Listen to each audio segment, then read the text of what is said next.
కేసీఆర్ అన్ని వర్గాల అభివృద్ధి కోసం కృషి చేసిన వ్యక్తి అని మాజీ మంత్రి హరీష్ రావు అన్నారు. కేసీఆర్ పై రేవంత్ రెడ్డి విమర్శలు చేయడం సూర్యుడిపై ఉమ్ము వేసినట్లేనని ఘాటు వ్యాఖ్యలు చేశారు.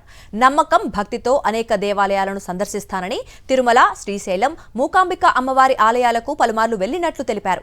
దేవాలయాలకు వెళ్లటాన్ని రాజకీయం చేయటం సరికాదన్నారు. తన పేరు ప్రస్తావించకుండా రేవంత్ రెడ్డి ఆరోపణలు చేస్తున్నారని, తనపై చేసిన ఆరోపణలకు ఆధారాలు బయట పెట్టాలని ఆయన డిమాండ్ చేశారు. ఈ వ్యవహారంలో ఇప్పటికే లీగల్ నోటీసులు సిద్ధంగా ఉన్నాయని హరీష్ వెల్లడించారు.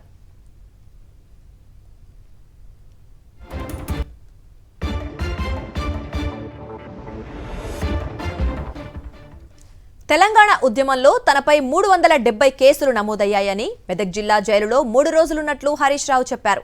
హుస్సేన్ సాగర్లో బోట్ ద్వారా మిలియన్ మార్చ్కు వెళ్లామని గుర్తు చేశారు. తెలంగాణ ఉద్యమం గురించి మాట్లాడే నైతిక హక్కు రేవంత్ రెడ్డికి ఉందా అని ప్రశ్నించారు.